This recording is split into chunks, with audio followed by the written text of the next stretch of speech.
Quand Paul écrit aux croyants de Corinthe,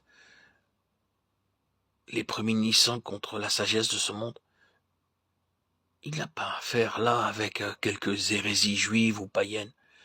Il s'adresse à des croyants qui avaient pleinement reçu l'évangile d'un Christ crucifié, mais qui couraient le risque de prêcher ou d'écouter la vérité par le moyen de la sagesse humaine. Il leur rappelle donc que la vérité de Dieu est un mystère spirituel, et qu'ainsi ce n'est que par une révélation spirituelle qu'il est possible de la comprendre. En rejetant Christ, les Juifs ont clairement prouvé que la sagesse humaine est absolument incapable de saisir la révélation divine sans la lumière du Saint-Esprit.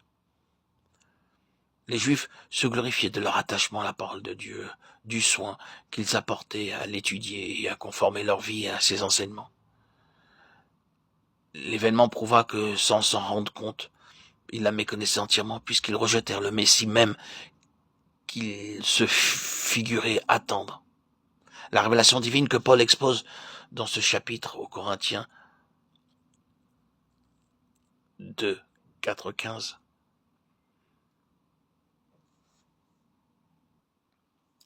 nous enseigne trois choses. Dieu fait connaître par sa parole ce qu'il pense et ce qu'il fait.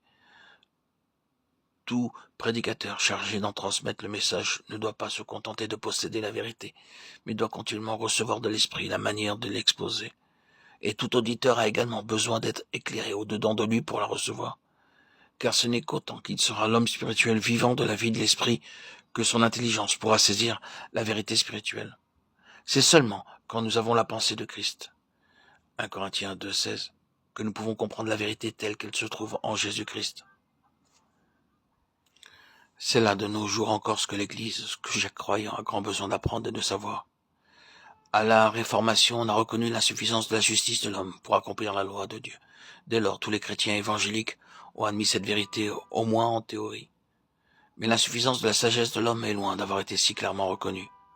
Quoiqu'on admette d'une manière générale qu'il est nécessaire d'être éclairé par le Saint-Esprit, on voit soit parce que l'Église enseigne, soit parce que la vie des chrétiens, que cette vérité n'a pas encore acquis l'autorité nécessaire pour réduire au silence la sagesse et l'esprit de ce monde. Ma prédication n'a point consisté en discours pathétiques de la sagesse humaine, mais en démonstration d'esprit et de puissance, afin que votre foi fût fondée non sur la sagesse des hommes, mais sur la puissance de Dieu.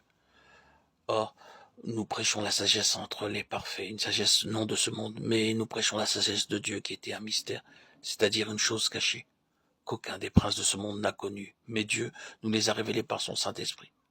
Or, nous n'avons pas reçu l'esprit de ce monde, mais l'esprit qui vient de Dieu, afin que nous connaissions les choses qui nous ont été données de Dieu, lesquelles aussi nous annonçons, non avec les discours qu'enseigne la sagesse humaine, mais avec ceux qu'enseigne le Saint-Esprit.